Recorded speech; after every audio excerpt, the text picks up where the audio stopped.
Andrew Cartwright, thank you for being here. Well, I mean, what am I saying? I'm used to. You're used to hosting.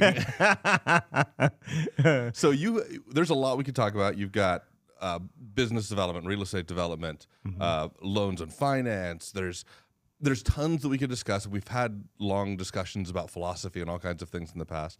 But today I really want to talk specifically about your knowledge, your experience, your journey with media and content production.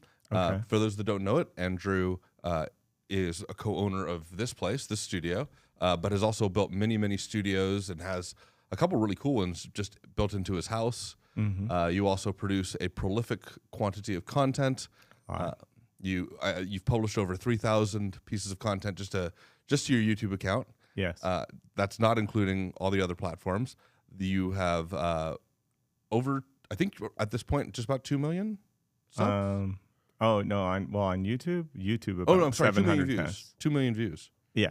20 million impressions. That's what I 20 go million by. impressions. 20 million people see me a month. If you think about that, that audience, that's an incredible responsibility. It is, especially when you're like, I get stopped on like every day, and people are like, "I watch your content, I love it," and you're just like, "Wow, I have a tremendous responsibility." This human being took the time to listen to me, so it definitely comes with a huge responsibility. I think every time somebody stops me and says that. With an audience that large, how do you engagement's important? How do you stay engaged with that many people? We created a separate community called the Origin of Opportunity so that we can really cater to people and take care of their needs so that they can get direct access to me. So every week, basically, I sit with everybody and talk to them and interface with them. So I would say there's little engagement on the social media sites just because of bots and just because of how many scams there are. People get scammed every day with people copying my art. And on YouTube, you can't distinguish the difference between, on a phone, an account that's verified like mine and a fake account that has the same logo as mine. So people have been getting scammed, and it's just horrible. And they get upset with me, and I had nothing to do with it, So you created a community outside of that, and then you let your people come to that. Yes. And then you can engage. Yeah, and they could always DM me. Is that on like school circles? Is it? It's on Circle. Okay. So I wanted to give something so that people can basically interact, and the people who really are looking to get ahead, that really want to buy real estate, really want to buy a business, really want to start a business, or get financing in their business or real estate, that they have a place they can go to, and I can basically strategize on their deals, and people can hear also deals being done. So because we finance there was 3 just before I got out of the car that just funded. Yeah. So while you were coming here? Yeah, and one guy didn't show up to escrow on like $127,000. Everyone was waiting around, and they're like, "Where you at? Where's the guy at?" So we're keeping the loan open till Monday, so he can come in and sign. Wow. Yeah. So most of your stuff is very, very consistent. You've chosen a very specific niche that works for you, but that has changed over time. And I'm curious how your view of content and media has changed, that strategy, because you've been doing it a long time. Yeah, I started 2008. I got serious in probably 2018 when I, and started putting out content that I wanted to put out and not necessarily what people were looking for. So it was a huge thing to realize that it's not about me. Every single video, every single view, every single person, it's about them. It's about what's going on in their life and how you can serve them at your highest level. And that's been my thing, is trying to find niches that serve people at the highest level that I can serve them at. So before, it was a lot of news and PPP and EIDL loans and saving businesses, which I saved thousands, and like 77,000 businesses that wouldn't have been funded except for the fact that my bank line, we funded them. I mean, we funded stuff down to even $2,000, $1,200. And my thought was, people needed that. That was like food on the table. That's what they lived on.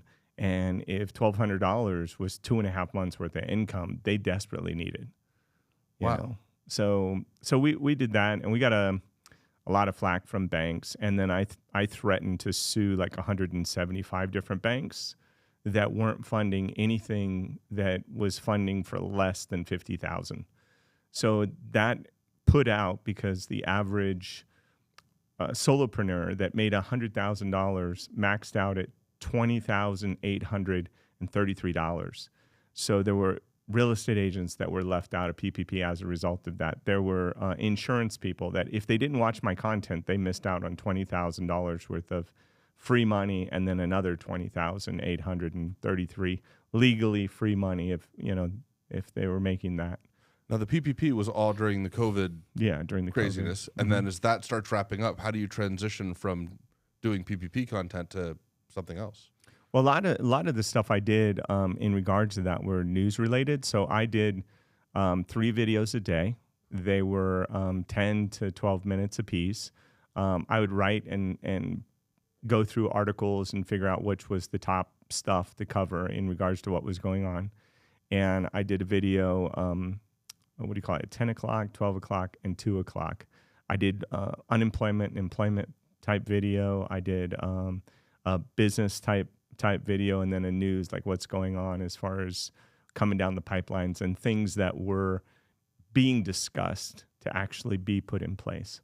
So, and that's where I found, I discovered grants a long time ago with, when we put Home Means Nevada together and got $480 million for that to help housing in Nevada. And Anya set that whole thing up, and then the funding came in, the 480, and then she got another like 500 million, almost $1 billion. I think it was $1 billion.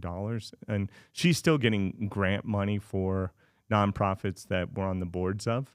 So we still get grants. And my thing is, grants shouldn't just be for, I'll give you an example of a grant. $827,000 to study whether Japanese quail are more sexually active if they're on cocaine. Money well spent. Right. That went to the University of Kentucky. I like how tied in you are with your content. Like, I'm trying to dig into your podcast, and each time you go like, and so we're dealing with this financial thing. It's just like, it's so on the tip of your brain all the time that like you just keep like moving into what you care about, which is, I mean, you're clearly passionate about what you talk about, which is awesome. Yeah, I'm passionate about loans, finance, because that's like, to me, the leverage that people need. Like, if I can control a $5 million asset for $500,000, I just got the leverage of, $4.5 million. If I'm able to carry that somewhere and not put up the 500, I've got $5 million worth of an asset that will make money. So learning how to do that, and also, I mean, I have an 850 credit score.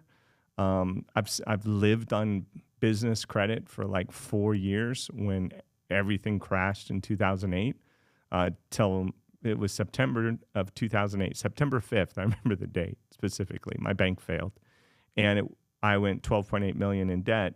While I was in debt, I lived on business credit from all the businesses that I had started, and credit cards and credit lines that I had in those businesses.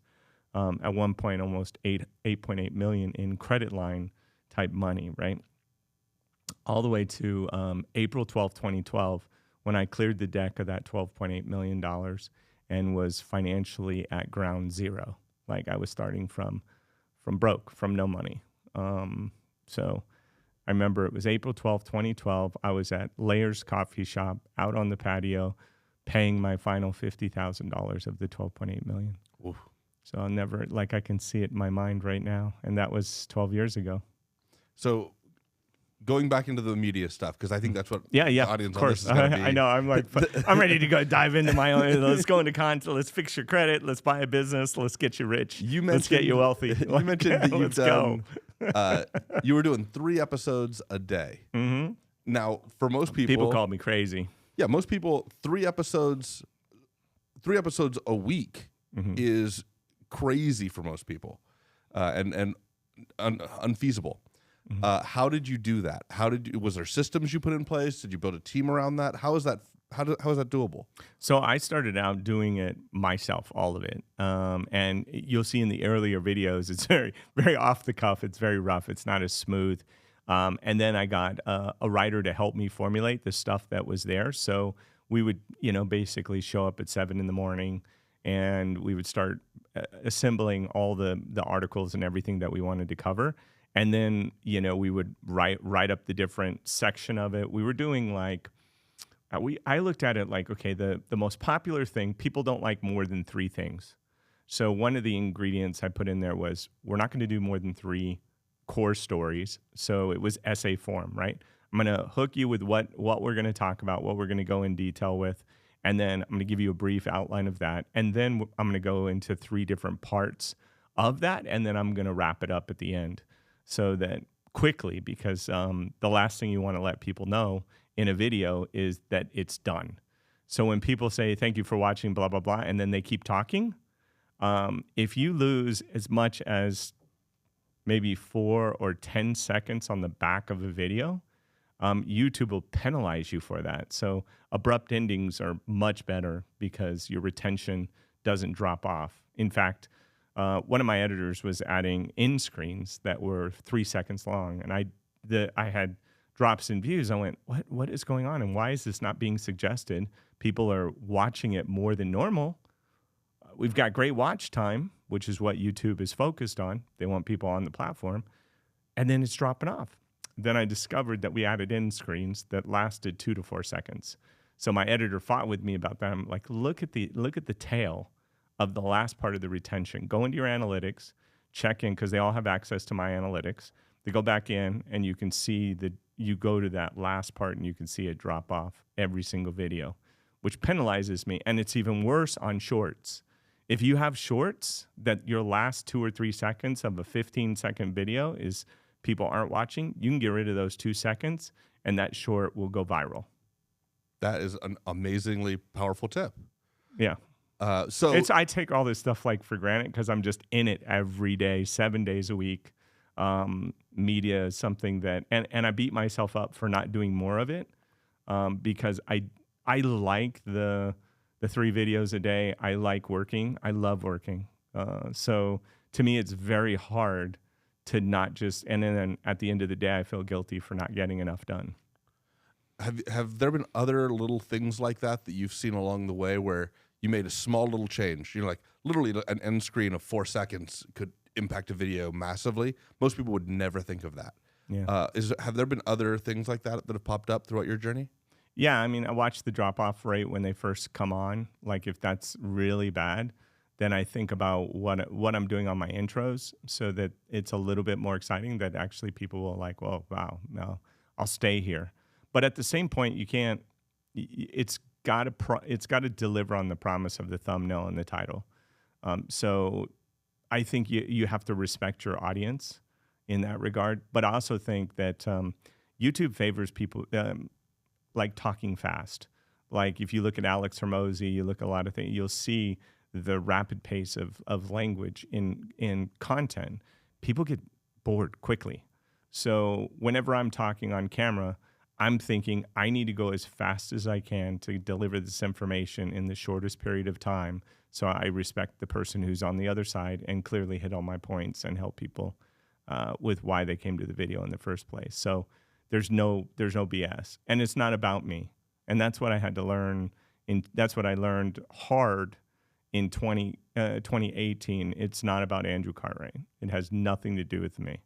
It has to do with the person on the other side. Now, you say you're wanting to get through that content as fast as you can, but if you can't hit an 8-minute mark, you can't monetize that video. The system, as far as YouTube is concerned, doesn't monetize. So that means not only do you have to deliver a lot of information, you've got to make sure it's fairly dense so that there's enough content to last 8 minutes. Yeah, and that usually is not a problem because I can go on for quite a bit on a lot of the topics. In fact, you could probably do an hour-long video in every 8-minute video or 9-minute video.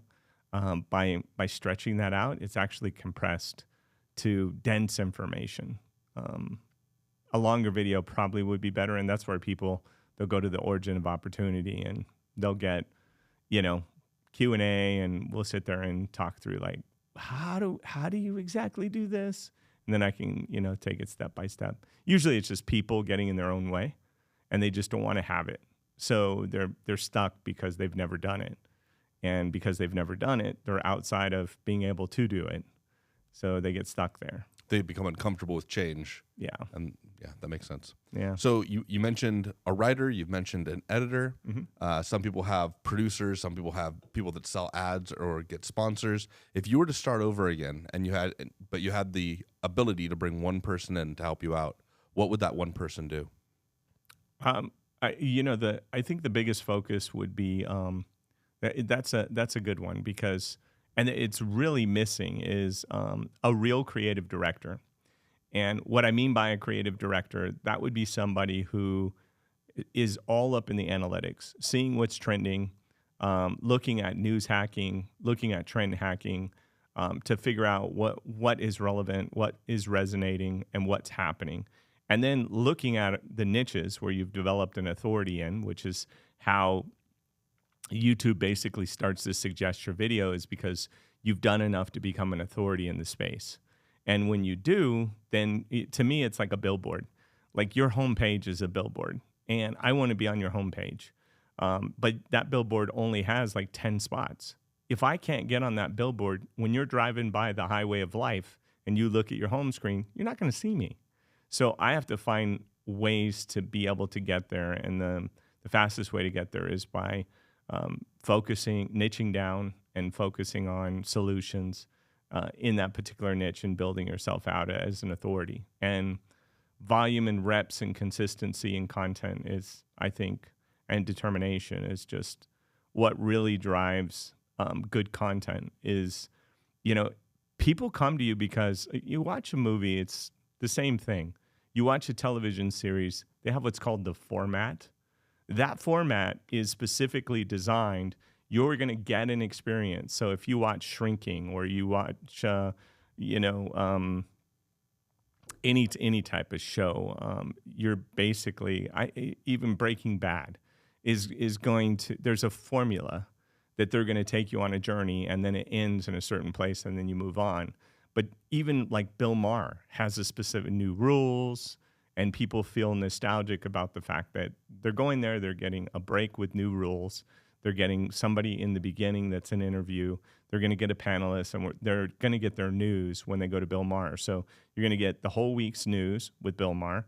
You're going to get a one-on-one interview to start it out. You're going to break up that panel discussion with new rules. And then you break it up with something comedic, like memes.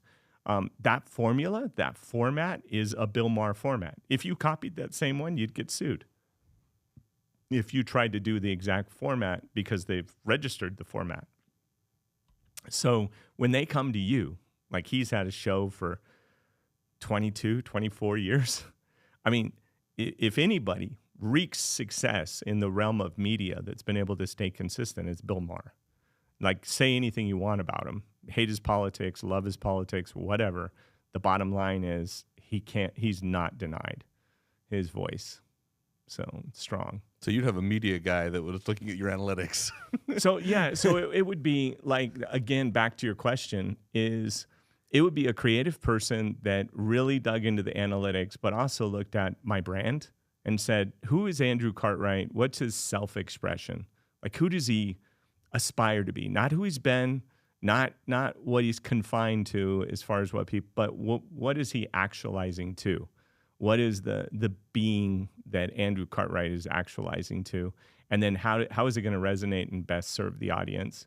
And then how do I integrate information and entertainment into that mix? And it's cerebrally, like intellectually, it's a really tough job because most people don't care. And it's like, I wish I could just photocopy myself and to be that creative director, because if I was full focus on being creative director, my channel would probably be 40 million views a month rather than what it is now. Now, you mentioned news hacking, trend hacking. Mm-hmm. Would you explain what that is? So news hacking if you watch media, right, you'll see a story that pops up and it may be, that Russia changes its policy about something.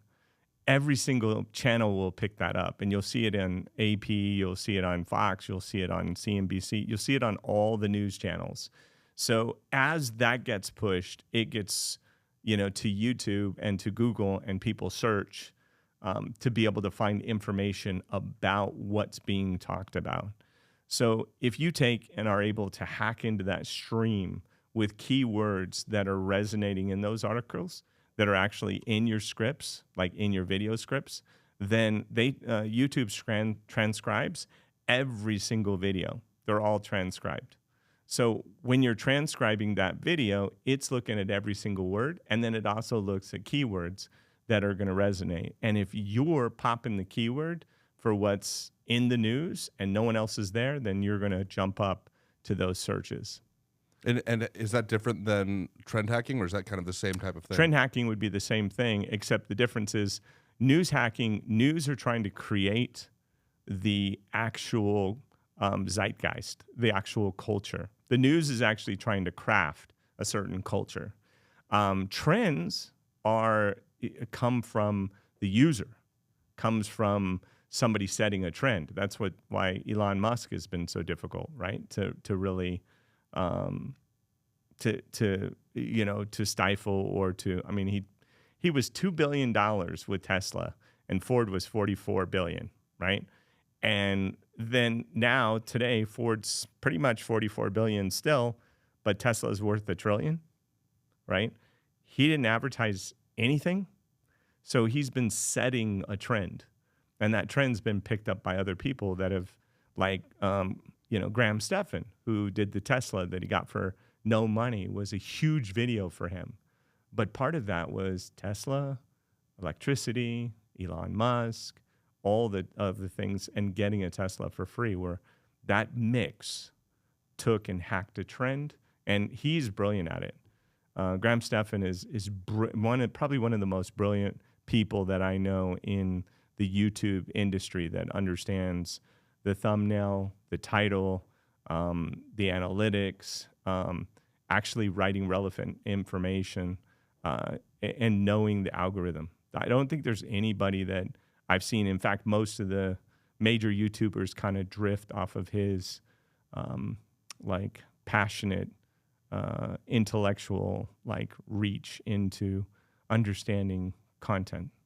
Now, you do podcasts. We talk about YouTube because it's probably one of the largest platforms out there for media, if not the largest. Where do podcasts fit into that, and how do they fit into that? I think podcasts on YouTube are definitely, they're developing, and people who had solid YouTube channels that did podcast channels, like Patrick Ben-David, right, who's blown up. I think they made $2.6 million on one of their podcasts or whatever, and then their merchandise sales, and from like $2,800 when they started their first month, or $280, it's something like that, and all by being relevant. He's news hacking every day. He's news hacking. He's sitting with a couple other people, and they are breaking down the news, and relevant people, and that's getting them into the algorithm, and he's been able to build a huge following. That's a YouTube success story, but I think a lot of YouTube podcasts people have to understand that podcasts are different than what the normal consumption, because podcasts are usually zero time, where people are just kicking it and will listen for an hour, or they'll listen for 2 hours or 3 hours with Joe Rogan, or someone else that's doing a podcast. And I think once you develop a following, I think you have more loyalty. The other thing is the conversion rate to actually do business with somebody is so much higher on a podcast, because your podcast, you can't hide who you are. There's nothing scripted that we're doing. There's nothing. This is like organic, what's coming off the top of my head. So literally who you are starts to become seen. You're exposed for what the reality is of who you are. And there's no hiding that. And then once people have spent 7-10 hours with you, they feel comfortable with you, like a friend that they know, because they've had dialogue, not with you, but with the person that you like collectively. Yeah. You've experienced dialogue with this individual. So would it be fair to say that like short form, a minute or less, is great for instantaneous attention, but doesn't really create a connection with that audience member because it's so instantaneous? And then when you get into like the mid form, the 8, 10 minute, even up to 30 minute, that's often instructional, informative. But if you're talking about deeper relationships, then you get into the really long form. And so each have their kind of place and their niche. Yeah, I think short form has been a huge thing for companies because they've been able to get creators to work for and lose money. Like most people lose money on shorts, and maybe they get 11 in creating them and then getting monetized. I mean, they don't pay, like I think my shorts pay like $8 or $18 or something, and they get tons of views. And it's like, this doesn't translate. But if you're an advertiser, you're not getting seen on a short. So there's no revenue necessarily there. And people think of it as a way to advertise their channel or a way to advertise their podcast. Now, what I've found is those shorts work better on my podcast channel. And I've actually stopped doing shorts on my main channel because it was affecting views. Oh, interesting. And then all of a sudden we saw a shoot up. I didn't do like the research. Otherwise I would have done a video breaking down what we found out. But just, we said, let's test not doing these shorts and see what happens. Cause my thought was, if people are consuming me and they just get a short, they don't watch my long form. And then I kind of lose the effect. And I think they're completely different audiences. People that are scrolling for that 15-second smile or laugh or tear or visually funny thing is a very different person than somebody who goes to get information that maybe wants really quick information in 8 to 12 minutes to the person that wants a 30-minute, more in depth, or maybe an hour, So I think they're different audiences. I think a podcast is a different audience, but I think shorts that illustrate some of the things that were said on the podcast may trigger somebody's curiosity to get them to go watch the podcast. So I don't think that's the same formula that'll work on the shorter informational type stuff. Interesting. Okay. Yeah. Now, you've been doing this a long time. I'm curious how you stay consistent within that. Do you create systems to keep you consistent? Are you just a workhorse that never misses? Or how do you keep going? Because a lot of people don't. I've never missed a day. In fact, when I was doing 3 videos a day, 7 days a week, for I think it was 4 years, I never missed a single day. I did it Christmas, I did it Thanksgiving, I did it New Year's. I just would go in and get them done and get them out the door every single day. I just, don't. If I commit to something, it's like, to me, I do Ironmans, right? So if I miss a day of training, I really am feeling bad the next day about the fact that I missed a day of training. And if I miss 2 days of training, it's even worse. And then it gets harder to get back on the horse the 3rd day. So I think I almost think it's worse now that I make less content because I'm not as revved up as I am when I'm doing 3 a day. You feel like, but I got to get going early. You feel a sense of urgency because 3 a day is a lot of work. Yeah, and knowing that I never missed a day. I was sick, but it didn't matter. Sick, fever, uncomfortable, stomachache, flu, didn't matter. In Poland, in Italy, in Venice, still did it. In Switzerland, same. How are you doing that? Because you've got a big studio at your house. When you're traveling, how do you shoot on the go? Is it literally pull out your phone? I pull out a DSLR, an FX3, and pop it out and go review what I'm going to cover as far as the information.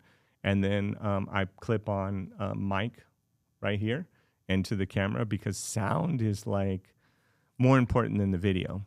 So the video can be out of focus, it can be in bad shape, but people just are not okay with bad sound. It's something that I found will click people off faster than anything because we've made sound mistakes, and even sometimes posting where there were 2 or 3 minutes with no sound at all.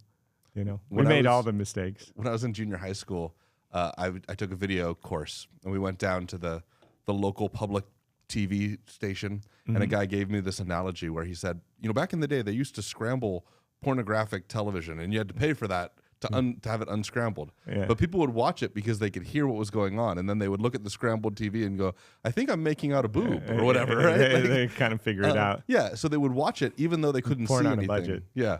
But on the flip side, he goes, now, if you were to turn onto a channel that you can't speak the language of, you won't watch it even if the picture's perfectly clear. True. And so he used that as the analogy of saying, like, sound is by far more important Yeah. than video as far as how we register it. And then the next I would say is sound matching the lips, Lining that up. lining that up. It is funny, frame rates and stuff. People get that wrong. Yeah, if your audio doesn't match the sync, people feel like it's not real. So there's a disconnect between the audio and visual, and that conflict throughout a video can be very, very problematic for people. I know because I've had times where my sound was just a little bit delayed. Now in my mic setup with like the ATEM MIDI, I have to delay it by 7 seconds. Oh, that much? It has that much Or latency? not 7 frames. seconds, 7 frames. Yeah. So, and you find that I found that out through putting out videos when I switched over to the ATEM that just didn't have that. And I'm like, why are people leaving? Oh, the mouth isn't syncing. Yeah. So for those that are listening, if you are recording at, let's say, 24 frames a second, so you're losing, your lips are off by a third of a second, but we pick that up. Right. Yeah. Right. So one of the things I've noticed recently is that I struggle to maintain my attention when people get into really technical conversations. And people talk about how important storytelling is within content and Yes. how we're storytelling creatures, and that's how we Yeah. communicate. But your content is finance-based. That's often very, very difficult to narrate a story into. How do you do that? I try and, well, first of all, I pull from my own experience. So this isn't something that is just completely made up. I mean, I've done, 70 some odd thousand loans with my own hands, all different types of loans, grants. I've started 32 companies in 17 industries, bought 17 companies, 5 exits. I'm in the middle of building 4 companies right now, including this one, right? So,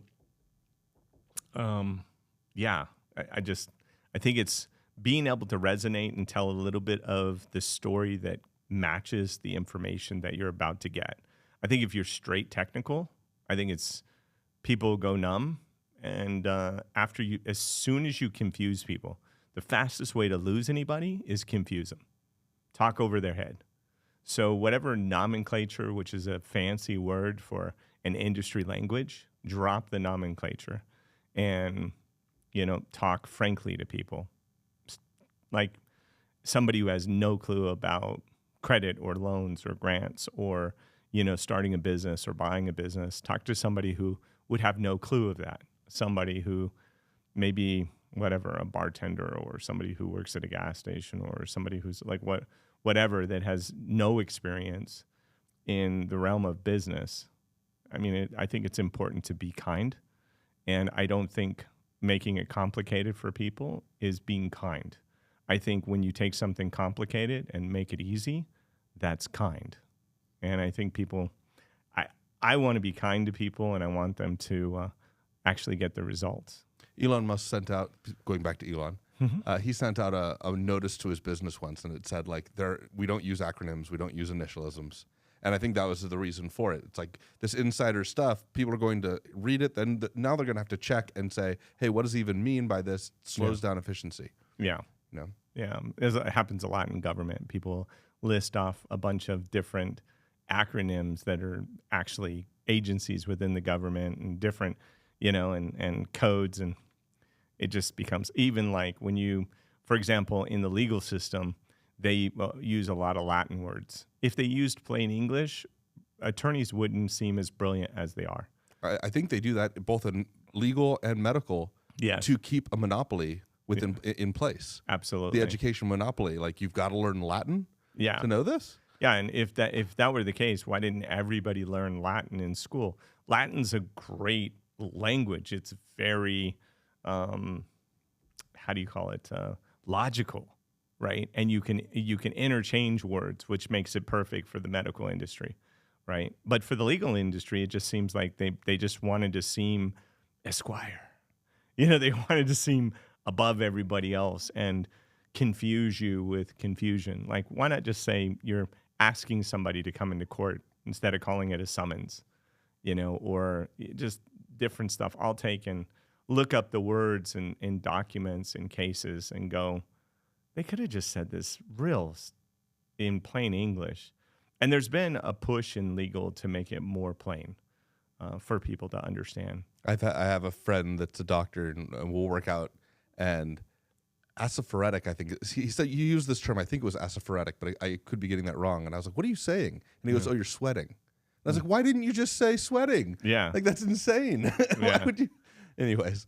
So you just had to point out that your SAT score was lower than his. Your SAT is lower. I don't think that's kind. Big vocabularies I find too is like, when there are words that I think, if a fifth grader can't understand the word that I'm saying, then I'm not going to use it.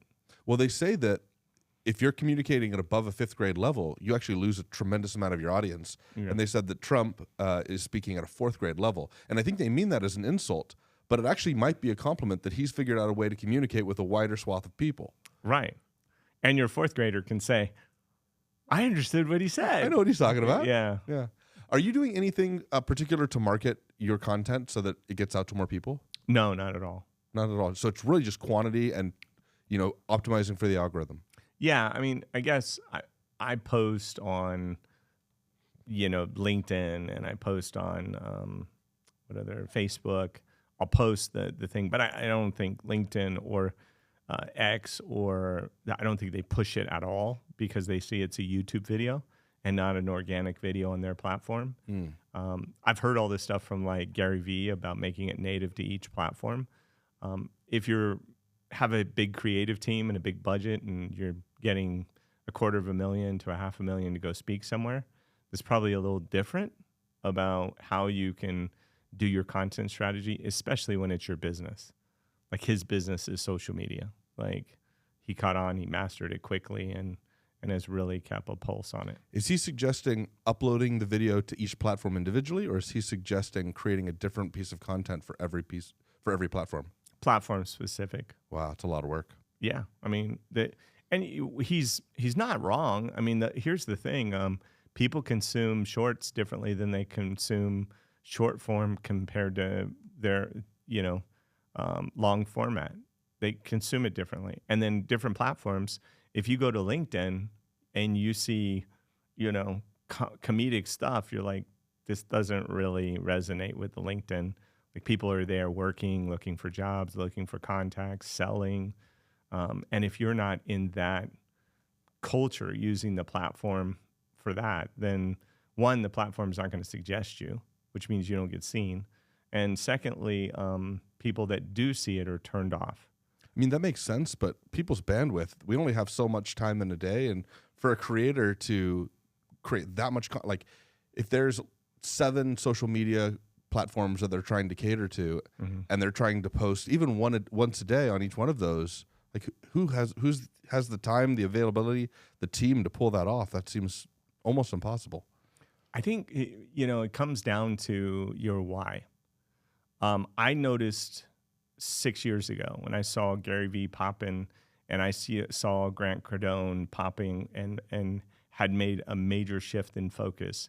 And being that every company is marketing and selling and persuading and educating customers, and you have a platform that you can market on, you can sell, and you can persuade through education and information. I knew that I had to build a place there, whatever it took. So I knew that if I didn't get out in front of it and start really, I think every business should do a podcast. I think they should cut it up into shorts. That's why we have the podcast studio. We make it so crazy affordable, is the fact that, people need to, 1, do it, and 2, make sure they consistently post. And it's not that hard. You can come in for 1 day a month or do 4 days, and you've got 2 months worth of content. One guy come in one day could have enough videos if he popped them out once a week for, let's see. The record he did is, if we're thinking about the same guy, the record is 25 episodes in a day. Oh, I was told 27, so it got exaggerated. So So yeah, 25. That's who I was thinking of in this very studio, right? So still a lot. So I'm like, but I mean, when you batch those podcasts and you have people coming back to back and you're doing 30-minute podcasts, the people that you meet, and that's the other thing. So any supplier, anybody you're doing business with, you get to sit down and have a real conversation. And then you get the video footage that can last a lifetime. Your kids can see it, your friends can see it, the person can document his or her life, and also the relationships they have with people. Did I tell you the story about my father? Yeah. Okay. No, not story. So my father had a stroke. I moved him down to Vegas. Yes. He's now in hospice care. So he's toward the end of his life. That's just how it goes. It's not a sympathy play. It's just what it is. Wow. And I brought him in, and he sat in that chair across from me. And we set up cameras, and I had him tell me every story that he's told me throughout his life, just that I've heard. And he's sitting there going, "What? You've heard this a million times." I'm like, "Just one more. Just give me one more time." Right? And so I'll have that forever. And I shot it with multiple cameras. I shot it in 3D, so I could literally put on VR goggles and watch it again as though I'm sitting across from him. Wow. But I think about that, and I think, if he was putting out the same quantity of media that you're putting out, or that a lot of creators are putting out, they could run that content into an AI long after they're gone and say, Andrew, what would you do in this business situation, in this moral situation, in this ethical situation? And get a fairly decent simulation of who you are as a person. And I think it's a fascinating world that we're about to stumble into. I know. I asked what would resonate most with my audience as far as a vehicle, and what car do you think it was? As far as literally a vehicle. A vehicle, yeah. They're probably, I'm guessing it's a Tesla. Tesla was number one, Tesla S. And then the second was, it was Ferrari was another one about opulence, sophistication, and success. I was surprised that like a Lamborghini didn't pop up, and also a Maserati Quattro, just the 4-door, sort of drive people around, and because of the real estate side of it and that sort of thing. Do you use your audience to get insights about what they'd be interested in learning more of? In other words, does your audience help direct what content you create? Yeah, to some degree, absolutely. We'll read the comments and see the comments are so hard because, generally people are more likely to just be kind of not so nice because it's a sort of an open platform, and those can get more attention than the good ones. I love the good ones, obviously, and I like the constructive ones that have constructive criticism and say they'd like this or like that. But yeah, it's tough because it's a painful experience going through the comments, which is why I created a whole separate group to engage with people. How do people go and find that group? Is it like a pay-to-play group to get access, or is it just open, or how does it work? So I have a link in the description. It's like, I think maybe $100 a month if you go monthly, or $50 a month if you buy a year. But the platform really I put there is I don't need the money, but it separates people that are just, free. If you have free people, it's very different than when somebody's paid at least $10 or $100. So the proximity to people that are buying businesses or fixing their credit or buying real estate. I mean, in the circle, we have underwriters right there ready to underwrite their deal within 15, 20 minutes. So they can put a deal in there and actually talk and DM with underwriters that'll give them access right away. So, we'll do single family duplexes, triplexes, quadplexes, ground up construction, business lending. All that is there for them when they're actively wanting to do something. So it's not, I don't hang out. That's not my thing to do with the audience. Like, if you want results, you'll come to me. If you want to hear really nice stuff that you want to hear, then you need to go to the people who deliver that, right? Which is what you want to hear. And is so easy to build a huge audience if you just tell people what they want to hear. It's the easiest way to build an audience is just figure out, just say what people want to hear, and you'll have a huge audience.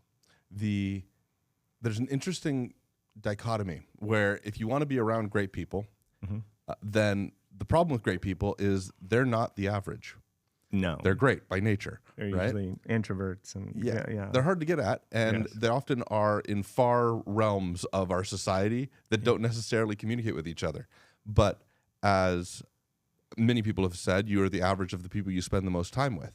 And so it's really important to get around great people. And there's been ways that people put things in place. One of those ways is they'll have groups, mastermind groups, where people will pay a sum of money, and some of those groups are very expensive, thousands and thousands of dollars. And the reason they're paying that money is as a proof that they provide enough value to others that they should be around others that provide that same level of value. It's a way of avoiding, it's a filter. It's a filtering mechanism. Yeah. We have a mastermind too, which is a grade up. So there's access, and then you get access to the group and the members and also members of the mastermind. But the mastermind are like, you have to be pre-qualified to be in the mastermind. Like, I probably refuse, I would say out of maybe 300, we'll take just a few. So you have to actually qualify to be in the mastermind, because I need to know that you would, either you're committed or you would be able to buy a business, buy some real estate, get a loan, fix your credit. Like, I need to know that they're committed, because we're there to help in any way, shape, or form, guide them, look at business, analyze them, go through the financials, that kind of stuff. So if you look at the cesspool that is a lot of internet comments, yeah, when you have anonymity and absolute abundance of people, you get trolls, you get disasters, right? Yeah. And then what Elon was trying to do, where he was trying to get people to pay like $1, and it wasn't really about the dollar, it was about verifying the account and knowing it was a real person to improve the quality, right? And as you keep going up, you keep improving that quality. So I think there is real value in that. I think it's a really interesting filter and a market mechanism. But also, I think podcast is a great way of, as you mentioned earlier, sitting across the table from somebody that is often very hard to have access to for a long duration of time and spend that time. So there's a lot of hacks to surround yourself with great people, but it's hard to become great unless you surround yourself with great people. Oh, for sure. And I think, Steve Jobs would focus on 4 people a year. And if you were part of those 4, it was great. But if you weren't, you were ghosted.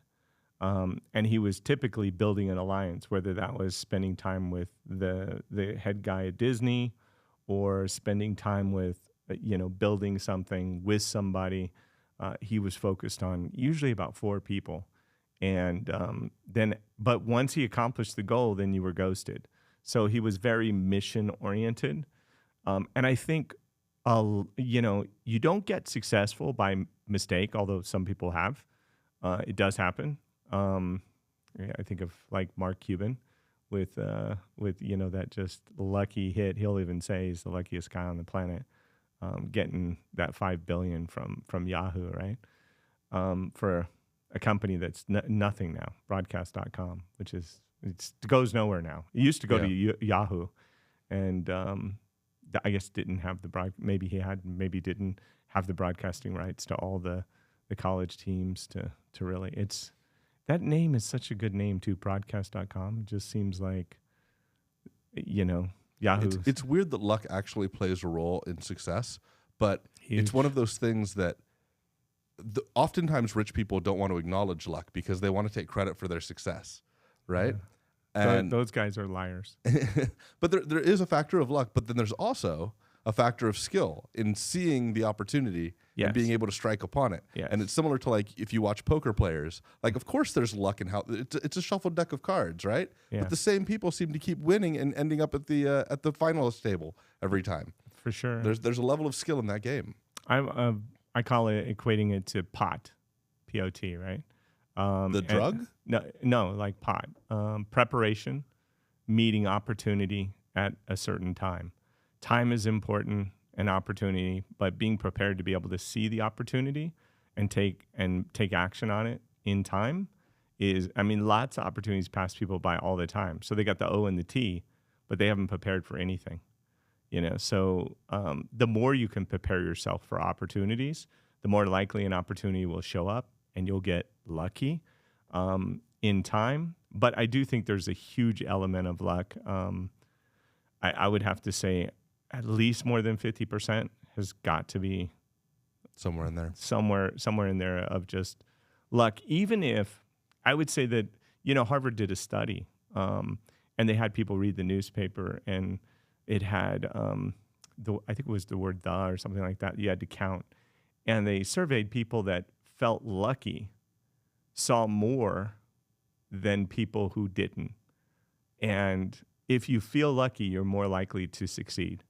So for me, knowing the Harvard study, I wouldn't go around saying, I would rather say I'm 90% lucky because there's a greater chance that I'll get lucky, right? Even you look at Tony Robbins has lucky on his hat, right? It's like the more you think you're lucky, there's a better chance that an opportunity will open up to you that you might not see unless you allow yourself to be lucky. Like you have to allow yourself to be lucky too. Yeah, there's a lot of data on optimists and pessimists, and pessimists are way more accurate as far as people are concerned. Course. They're way more accurate. Of course, and literal. They lose all the time because the optimists, even though they swing and miss constantly, because they keep swinging, occasionally they make contact. Yeah. And the pessimist who accurately goes, I'm probably not going to hit it. They're right. They're probably not going to hit it. Yeah. But because they never swing, they never make contact. They never hit the home run. Yeah. I heard, so Elon Musk talked about how he heard somebody talking about how business is staring into the abyss and eating glass. And I was like, couldn't have been said better. Because every business I've ever started just stared failure in the face just constantly, every day. I mean, it starts out as a failure. You're behind when you start because you've got expenses to get started. And you're trying to get going. And it's a grind and you're figuring it out. And then you have setbacks. And it's like you have to have this almost relentless resilience and optimism in order to wake up and push yourself to do something that you make no money. I mean, I spent 4 years losing $50,000 a month, and I got up every day and worked 7 days a week, right? Like most people get up for money. Obviously, I wasn't getting up for money, but people depended on me, so I showed up. It's like a game of football where you're on the line of scrimmage and you hike the ball, and the only way to start is by throwing the ball backwards. Yeah. You know, it's like that's the only way to start. Now there's others that are sitting in the stands that could just walk anywhere they want, but they're never going to win the game. They're just observing.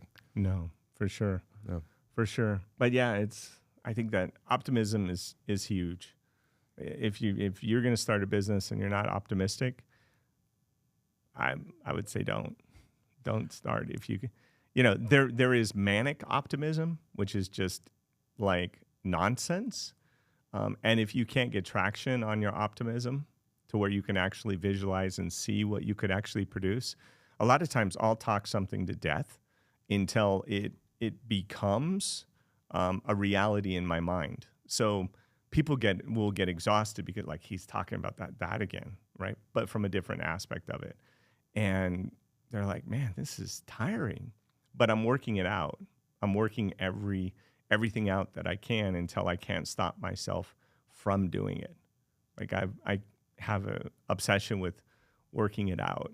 So you analyze it a million different ways until you've got to pull the trigger because you're like, because hey, I figured this out, and if we don't do it, then we've just missed the opportunity completely. Yeah, you start to really visualize. You start to really see what's possible, what could be done. Well, we never even really got into monetization, but obviously one of the ways you can counteract the costs of the media that you produce is with these groups. Although I know that's not your primary motivation for putting out content, are there other monetization strategies that you utilize within your show, your media? Yeah, I think affiliates are important. I think if you're talking about something and you can sell a product or a service, included in the links, I think that's super important. Sponsors are another way that people that need exposure and want to hack your channel to get in there and actually get in front of people they wouldn't normally get in front of. Usually they're trying to be in front of an audience that would buy their product. So it shouldn't harm your channel unless you're doing something way off topic. But sponsorships can start off really low. And you can do one that's a sponsorship that's just based on money. That's funny. So I think the sponsors. I know, right? Yeah. So I think the key is, I know, I'm drinking one too. Yeah, so sponsors, also affiliates where you're talking about somebody that, and if you show a sponsor that you're getting conversion on a link, the chances are when those leads start dying down, they'll call and pay you. And then that'll grow over time. There's also impact.com that you can go to. Impact has already like preloaded affiliate programs and information that you can sign up with them, set up your Stripe or bank account, and then you can instantly start doing links. I've even thought, like, if you have like in your signature line of every email, like why wouldn't you have a couple of useful affiliate links that people might want? Because they could randomly see your email, they trust you and go, oh, what's this link? And go to it, right? I just the same thing on your Instagram or your LinkedIn. The ways to monetize are like endless. As far as, if you're going to have somebody sponsor drinks or you're going to have somebody sponsor, it just, and if you think about it, it's all over us. You watch F1 here. Every single time they took a turn, there were sponsors. Everywhere your eyeballs saw, besides a car, and even on the car, were sponsors. So a lot of that, although the television show they used to have to get it all from sponsorship. Now they actually get such a huge amount of money from the television rights because the United States is picking up F1. It used to be such an economy based off of commodity, and now we're such an economy based off of attention. And that's a fascinating world we live in, where we've gotten good enough at automation where it's possible to make things at a breakneck speed. But to get somebody aware that you've made that thing, that you've solved that problem, it's hard to get that attention. And that's what grew Google to being one of the largest companies on the planet. Right. It was simply attention brokering. And what's fascinating that I don't think a lot of people think about is they think, well, you've got to be the biggest channel on the planet. But people will actually pay more for the micro and nano influencers than they will to Mr. Beast. These monster influencers actually get less ROI than the small ones, because the small ones are niche and targeted, and that's what they want. Yeah, no, it's huge when you start carving out and the thing is, start out at wherever you are. Most people want to be somewhere they're not. Start where you are, and then just build from there. Maybe eat some humble pie. Nothing wrong with that. And you're getting the opportunity. Like, when you think about it, the platform's free. The barrier to entry is upload. And if you got a camera, film. Like, the on-ramp today to be able to get out in front of people is like never before. The barriers have been dropped. The days of paying ABC, NBC, and CBS, the three channels that were the only channels when I was a kid, except for some random channel 11 or something, or PBS that nobody watched. Sorry, PBS. But although I watched a few shows over there, I'm a documentary nut. But now you're watching the big networks fall. Yes. It's similar to watching what has happened with like taxi cabs. And when Uber and Lyft came out, you watch like that, it becomes decentralized, and suddenly the big companies start freaking out and fighting over it, but they can't win because the decentralization is just too powerful. And so you're seeing it right now where people's faith in mainstream media has absolutely collapsed. And they go, well, if you want to hear something that's true, you've got to tune into these people that have been canceled and started their own podcast. Right. Yeah. If you want the truth. Yeah, if you want the truth.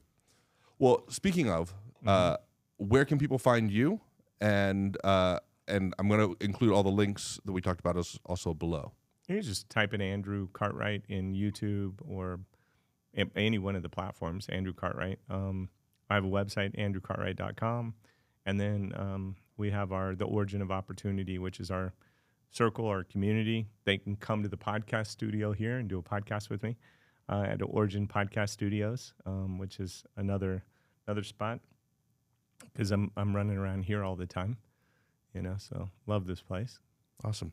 Well, you deal a lot in value. When we think of value, we often think of money, and you deal with a lot of getting people that money and getting people that value. But I think you've also added a lot of value in this conversation to people. So I appreciate you very much. Oh, cool. Thank you. Thank you.